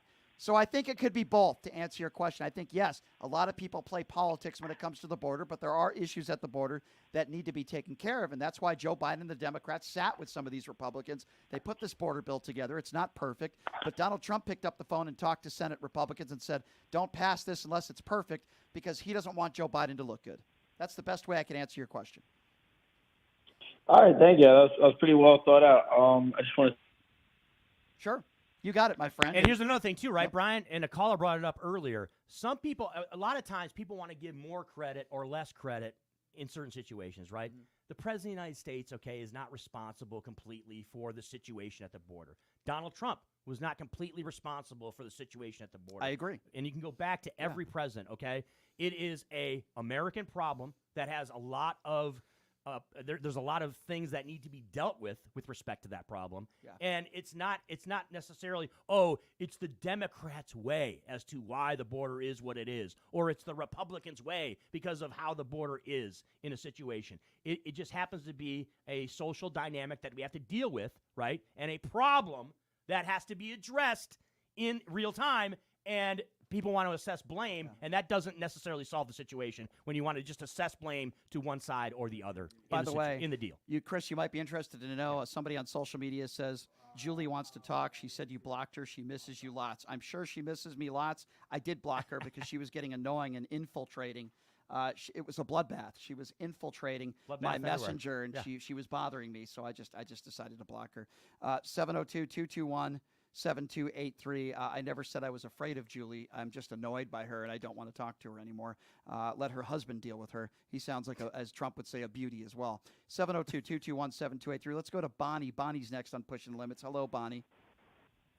Hi, Brian. How are you? Hi, Chris. Hi, how you doing? Fine, thank you. I talked to you about a month ago, Brian. I'm over in England in Cambridge, and talking about the bloodbath comment. I was in a coffee shop today here in England, and there was a gal behind the counter. There's one from Hungary and one from Canada. And the gal from Canada, we got to talking, where are you from? And she said, I'm from Canada. And she said, you're from the States? And I said, yes. And, of course, we got comparing notes. And the first thing out of her mouth was, did you hear about the bloodbath comment? And I hadn't at that point. And she was talking about it, and the other gal from Hungary was just like, it's going on everywhere in the world. And I didn't say anything because I didn't want to start anything. But that doesn't make it a good thing. Right. And, of course, Orban having been here, a week ago. Mm-hmm. But it was interesting because a lot of the older people here, I don't think they listen to a lot of stuff other than the British news, which is highly sensationalized. Mm-hmm. For them, a big week is, Kate Middleton's surgery. Right. But the young folks, and of course this gal being Canadian, it's a little closer to her border from where she is from. So she was very well versed in what was going on. But another thing, I don't know if you read Heather Cox Richardson from last night. I know that you're familiar with her and you've talked about her before. But she discusses the Project 2025. Yeah. And have you read that yet, Brian? I did, actually. I did. Oh. And I want to know, why is the media not, again, why are they concentrating on stupid stuff and not something like this that is absolutely horrifying. If this comes to fruition, and how do we go about making it more known? Yeah, I don't know. I don't know if it will, but at the same time, to answer your question, one thing that Donald Trump does do, but the reason is generate talk and ratings and you name it. But that's not why I bring him up on the show. I bring him up because he is at the forefront and he is the leader of the Republican Party. Who absolutely and he is a threat to our democracy, and he's the talking head of the Republicans, and he's running for president. Absolutely. I can assure you that if Donald Trump wasn't running for president, I wouldn't be talking about him every day. Once in a blue moon, maybe, but not every day. Yeah. Right, but I mean, when I say why the press isn't talking about this, I mean more like their propensity to talk about Joe Biden's senility. Right. No, listen, I agree. When it's like, I agree. no, Yep. You need to what you're doing absolutely is the right thing. I agree. People need to know. I could not agree with you more. If you asked me what the Republican platform is right now and the things that the morons like Mark Levin and Sean Hannity and Laura Ingraham, they'll talk about the Biden crime family when Joe Biden, there's no evidence of any wrongdoing. Yes. They'll talk about Hunter Biden's penis. The only gun that Republicans care about in this country are not the guns that plow down 8-year-olds in schools. They care about an unloaded gun that Hunter Biden had for like 13 days, and he didn't commit a crime with it. That's the only gun that Republicans care about. They talk about drag queen reading. They think that drag queens are more of a threat to our kids, and books in schools are more of a threat to our kids than all the gun violence in this country. They have no platform. Their platform is a platform of bigotry. They don't want to help middle-class Americans. They certainly don't want to help people that are struggling, that are poor in this country. They want to help their, for the most part, very white CEO friends of Fortune 500 companies. This is the platform of the Republican Party. And if somebody disagrees with me, go ahead and tell me a great platform in 2024 that a Gymnasium Jordan or a Matt Gaetz or a Lauren Boebert helped pass that is really helping this country. They can't come up with anything. No, you're absolutely right. Yeah, it's a joke. And you know what's interesting, now that you said that, what's interesting is, for a platform, if they thought that this Project 2025 was the be-all, end-all, wouldn't they be running on that? It seems like it's a I can't think of the right wording. I would say well-hidden secret, but But every speech is the same, isn't it? Isn't every speech the same with Yes. Donald Trump? Yes. Attack Yes. undocumented immigrants, attack minorities, and appease and scare tactics to people with low IQs, making it sound like it's all the undocumented immigrants that are committing all the crimes in this country. And Joe Biden is on his deathbed because we're all physicians and we all know what's going on in Joe Biden's head. And I'm Superman, my 350 pounds. I'm Superman. And me and Melania Trump have such a loving relationship because at least 4 times a year contractually, she has to be within 5 feet of me. I mean, they believe all this stuff. They're crazy lunatics. It's why it's a cult. I would never show up to one of his Klan rallies. I never will. And I'm sorry, but the term deplorable that Hillary Clinton used, she was absolutely correct. These people that are cultists are ignorant deplorables. That's what they are. Yeah, you're absolutely right. I totally agree. And thank you for bringing it all out there. Absolutely. I really appreciate it. And I appreciate your We phone love call. you. Thank you. We love you as well. We appreciate your call. Thank you so much. And I would add on to that too, Brian, and to the caller. Here's the deal, right? When it comes to Donald Trump's speeches, all right, what else is there added into these speeches, all right? It's a collection of grievances, right? He wants to complain about everything with respect to Democrats or Joe Biden or whoever, right? And then what else is there? If he's talking about anything when it comes to being positive around the country, usually they're just pie in the sky, ridiculous takes that he'll have, right? That he says that he's going to do, which he can't do, by the way, right? He can't just do it because you become president. You don't get to do these glass half full ideas, is what I'll call them, in his head with Donald Trump. And that, or he'll say something completely preposterous like, I'm going to be a dictator on day one. Speaking of which is, again, preposterous. one of the most un-American things you can I say. agree. Look, let me tell you something. We are in a real situation here where the Democratic Republic is in peril, okay? I'm not trying to overstate this. Do I think that if Donald Trump gets elected in 2024 that the country is going to go away, that's going to be destroyed? No. But there are degrees of things, right, Brian? Yeah. There are certain ways, there are certain tiers that we can talk about. Yeah. And when you have a president that wants to be a dictator, let's call it what it is. That's what Trump wants to be. He wants to be a king, essentially. That is problematic when you live in a democratic republic. Agree. So before I get to the next caller, David on social media said I lick Joe Biden's boots. So let me just explain something to David, and he might struggle to understand. He says lies, and then that's the same guy who won't call in and tell me what I've lied about. But David, let me explain something to you. See, unlike you, I don't buy Joe Biden sneakers for $400. You won't see a malarkey sign on the back of my truck, and I'm the first person to say, I don't want Joe Biden to run for re-election. We would never hear that from somebody like you, but I would rather choose Joe Biden, who might be a little too old, but I think he's done a good job, and he's equipped to do the job for another 4 years. I certainly pick Joe Biden over a liable rapist. You see, people like you endorse a liable sexual abusing rapist, a man who incited January 6th. Orange turd. Yes, that's who you lick, and that's who you support, because David, I can literally picture him going on social media and going on whatever Trump website he goes on and buying Donald Trump knee pads and then wiping his mouth. See, I'm not in a cult, sir. That's not what I do. Joe Biden's not perfect. He's not my first, second, or third choice, but I will say this about Joe Biden. He's a decent man. He's a decent man with a heart, and he's got compassion. He would never call our brave men and women in uniform losers and suckers. His own son, Beau, served this country honorably.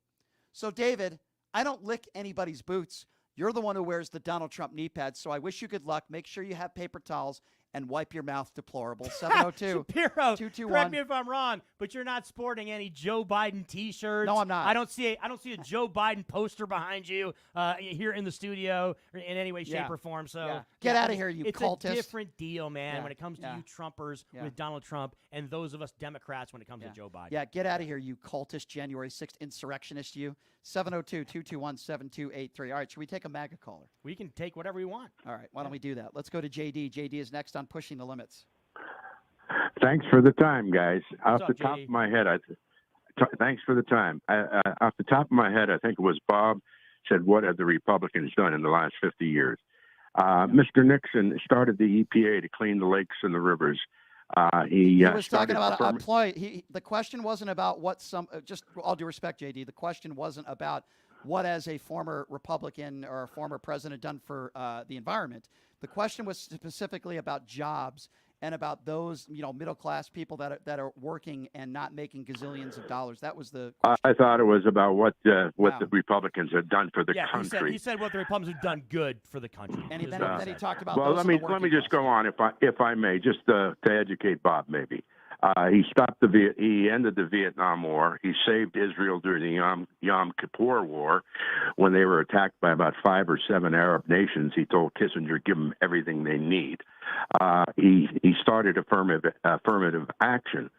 So those which Republicans are against, by the way, which Republicans are against in 2020. Which was started by President Nixon, a Republican. So these are some of the things that he did. I can't speak for what happened when I wasn't alive. It's in the history books. Okay, okay.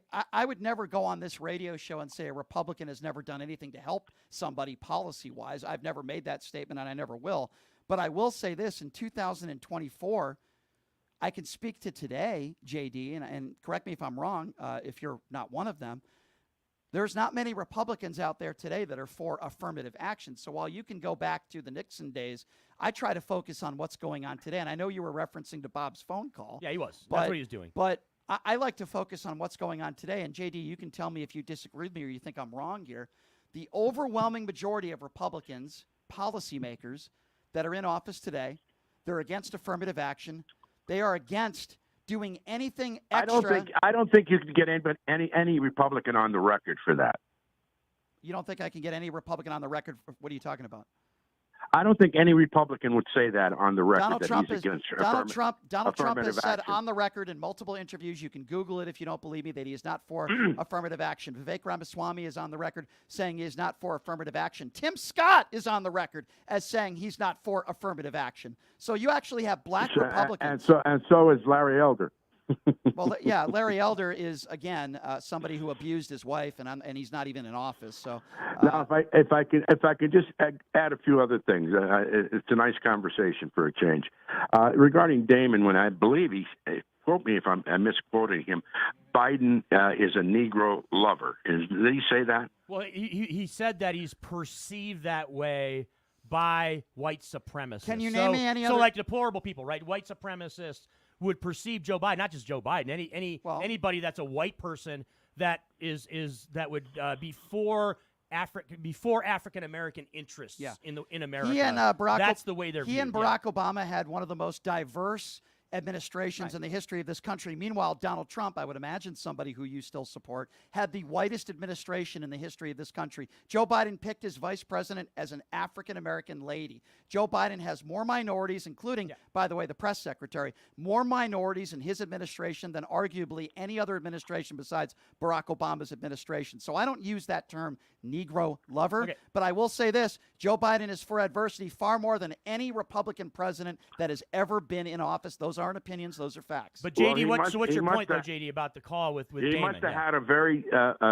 serious change of heart, because this was the man who talked about the jungles of not letting his kids so go you're to going school to use in a the statement. jungles. You're going to use No. You're going to use Let a me just statement. finish. No, I know what you're referring to. We remember the quote. He doesn't We all want know it. Yeah, his kids to live in a racial jungle. That is perceived by you to be a racist comment. I am going by things that he has actually done. Now, if you want to go by things on the record that somebody says, it was your leader who said he didn't want black people counting his money in his casinos. He wanted Jews counting his money. Okay? Jews. That's the word that he said.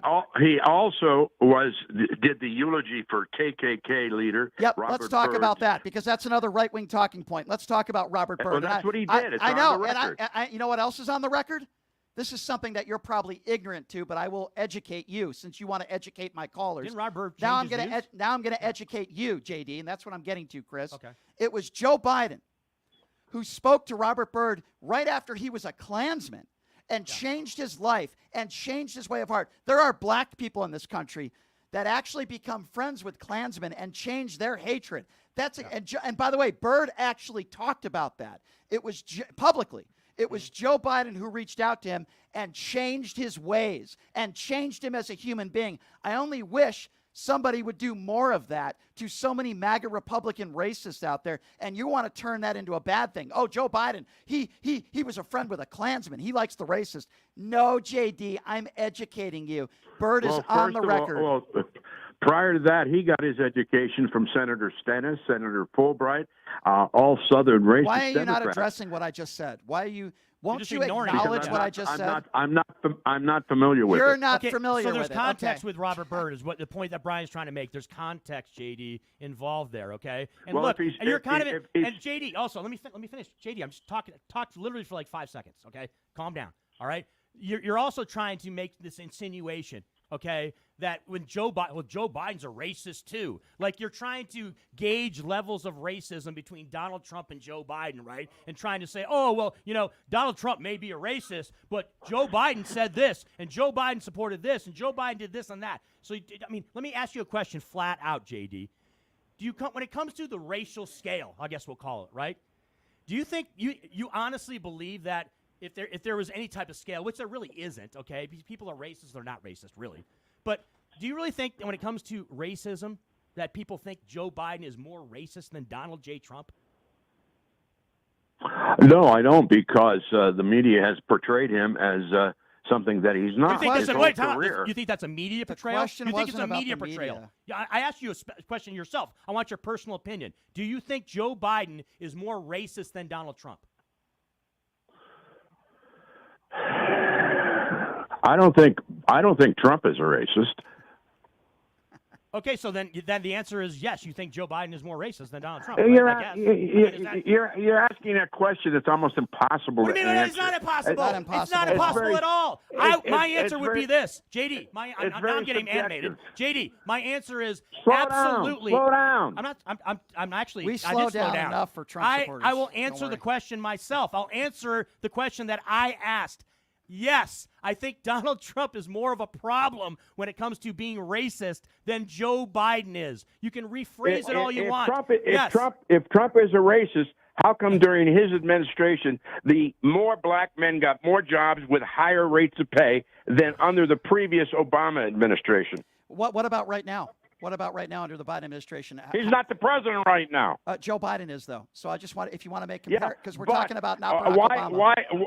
Why are 40% in polls of black men now supporting Trump? Okay, let's go with that because that's another idiotic 40%? statement. Hold on, let me respond to this. You can't so do JD, this, JD. Come on. Donald Trump in 2016 got 12% of the black vote. He got about 13% of the black vote in 2020. I don't know where you're getting that poll from, or maybe they polled 100 people who watch Fox News. I don't know. But if you would like to make a wager with me right now, because if you think that Trump is going to get almost half of the black vote, it's probably the dumbest thing I've heard. No. I said male. I said male only.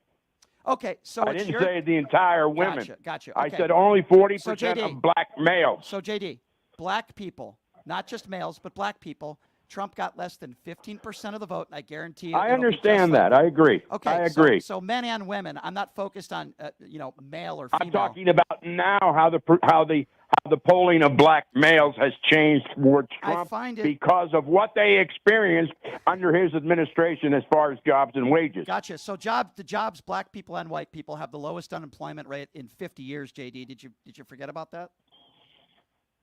No. Oh, you didn't. Okay. And by the way, there's no correlation between what takes place as far as like blacks being more having a better situation from an employment standpoint as to whether or not Donald Trump is a racist or not. That's not a connection. There's no connection there. One other tidbit, JD, that I'd like to add. He put in procedures to make that happen, also giving black colleges more money than Obama did. Okay, so let me ask you a question then. Is it just a coincidence that he had the whitest administration in the history of administrations and that Joe Biden has arguably the most diverse administration? Would you say that's just a coincidence, JD? I can't answer that. I don't know. Of course you can't. You do know the answer. You just refuse to answer it. Yeah. It's because Donald Trump doesn't want to hire black people. That's why. And Joe Biden has the most diverse administration. You do know the answer. You're just too big of a coward to answer it. 702-221-7283 is the number to call. It's so fun trapping these MAGAs in a corner. Well, I find it interesting, right, Brian, that I ask him a very direct question about, whether or not you think is, I guess, more racist between Joe Biden and Donald Trump. Yes. And his response is, I don't know. Donald Trump is not racist. Yeah. I mean, really? Come on. Why do you think Donald Trump had the whitest administration in the history of this country? Geez, I really don't know. I didn't really think about that. They can't answer my direct questions because they know what it leads to. So fun. So fun to put these people in a corner. Thank you, JD, for the phone call. 702-221-7283. We're going to take one more call. Then we're going to go to break. Okay. And then we're going to take some more calls. Nice. Yeah, that's what we're going to do. Let's go to Nancy. Nancy, what's going on? Well, hello, guys. You guys are awesome. Thanks, Nancy. I appreciate that. I have to ask the big question because nobody has asked this question. What is it? What do you think is going to happen when Donald Trump loses the election Ooh, I like this in question. November? I like this question. Because you know damn well, that he is only running to stay out of jail.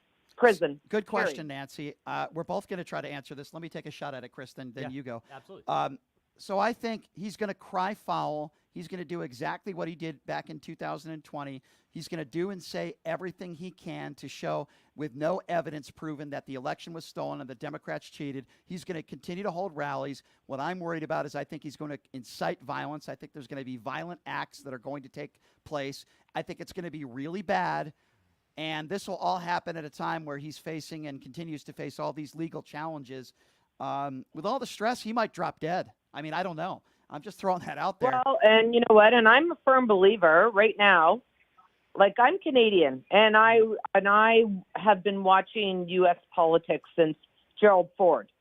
Yeah. So I'm not going to tell my age, obviously, but You're 21. You're 21. You're 21. You're right around my age. It's fine. Yes, thank you. Thank you, boys. Yes. Thank you.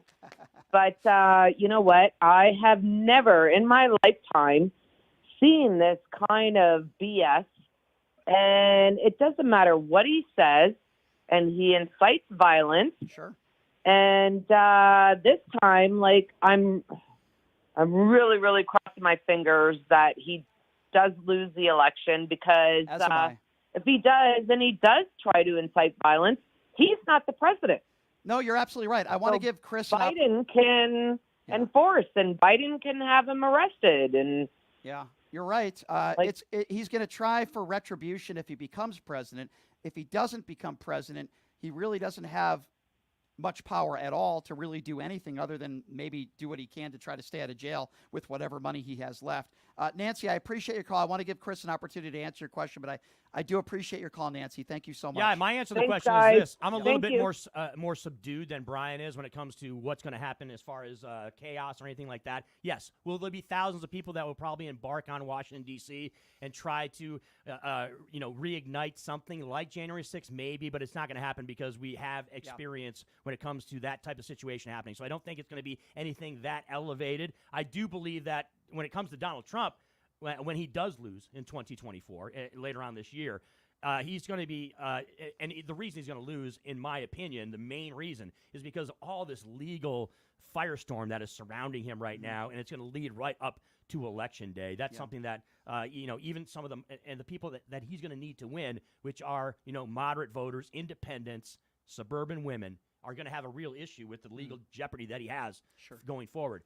But yeah, when he loses in 20, I'll refer to what Brian just said. Excuse me.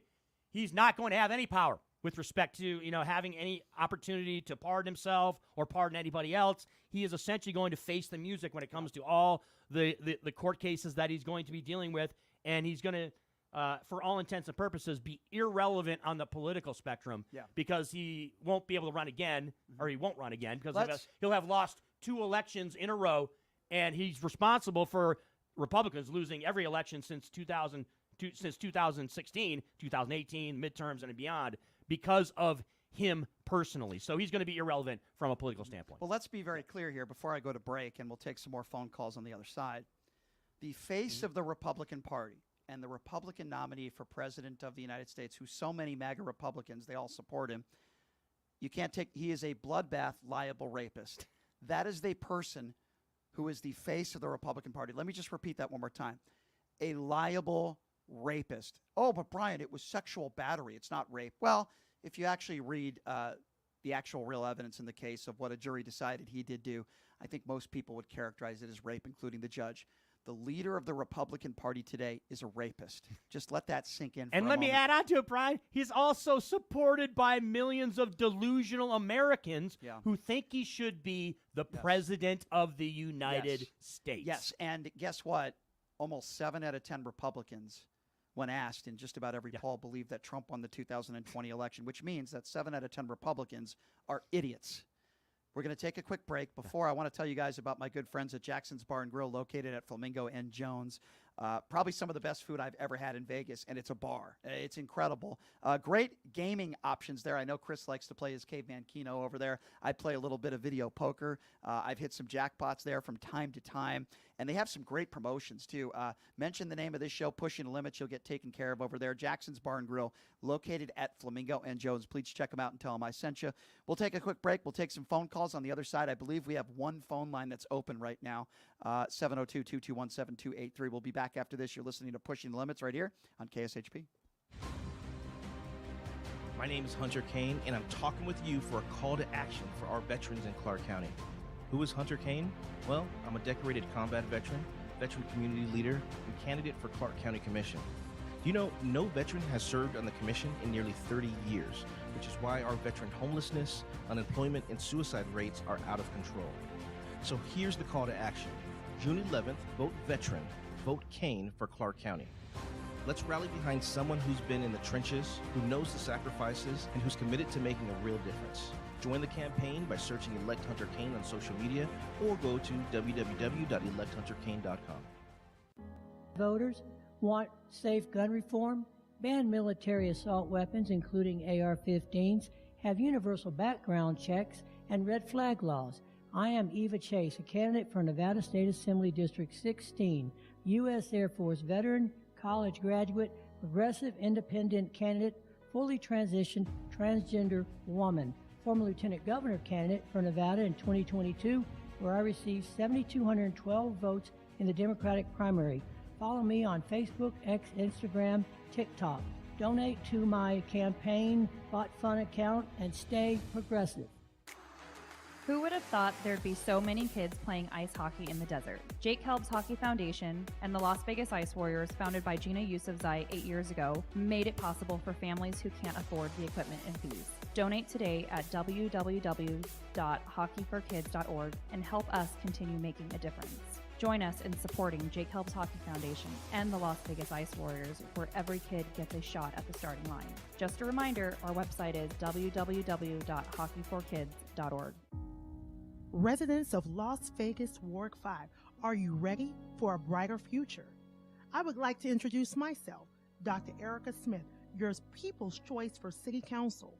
With a vision for progress and the fortitude to make it happen, I am committed to moving us forward. I am not just a candidate, I am a fighter for you. With myself on the City Council, you can expect a real change and a community that thrives. Vote for Dr. Erica Smith, because together we're building a better tomorrow.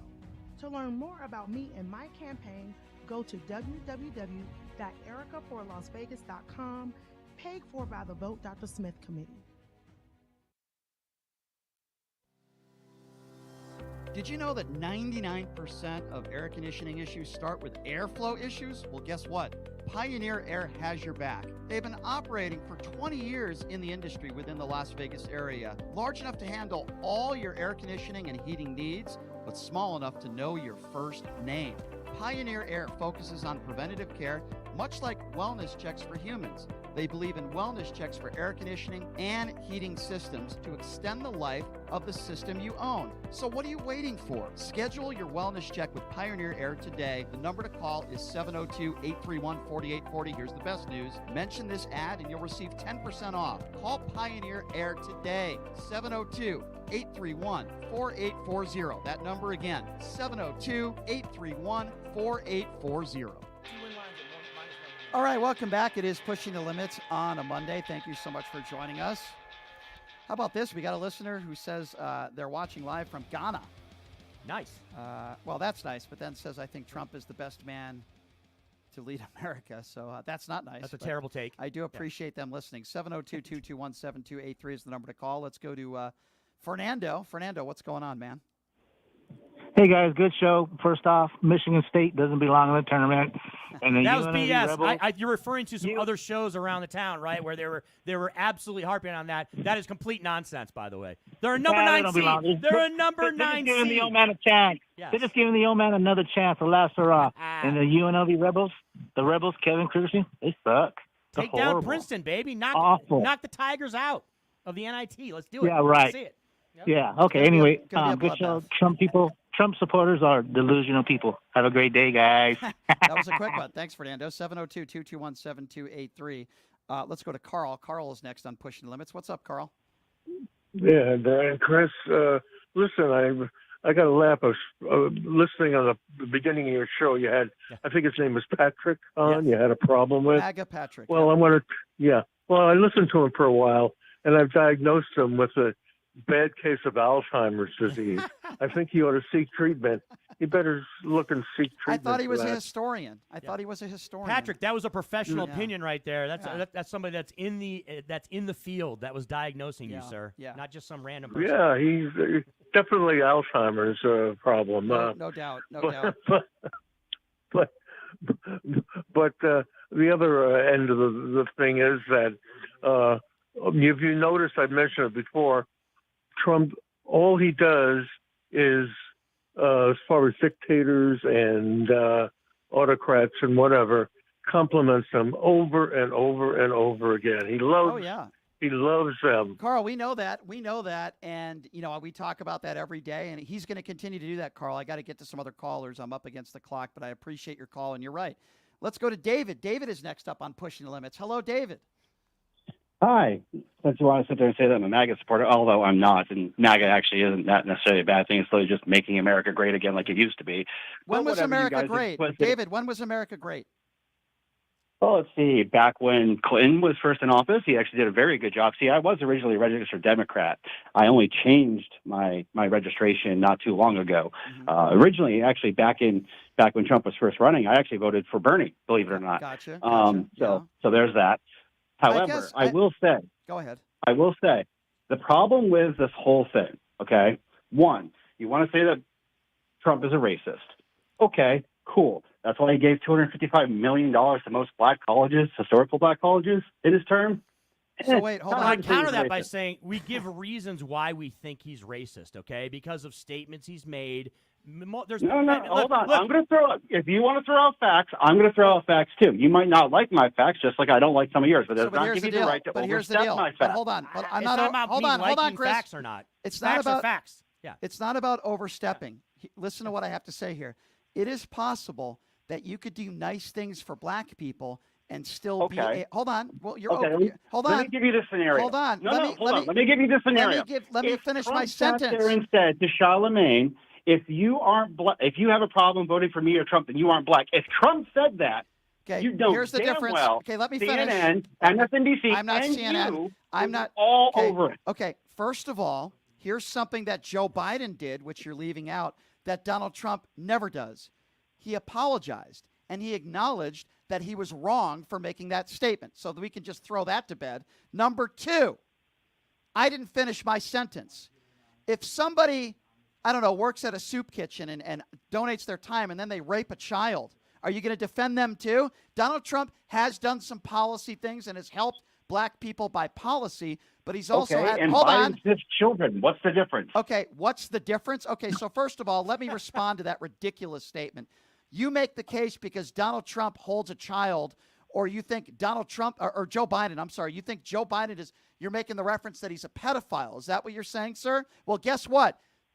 Donald Trump is the guy by a jury found to be liable for sexual abuse. Joe Biden has never been liable for any wrong. Excuse me. Court documents, though? Excuse me. A jury found that Donald Trump is a liable sexual abuser.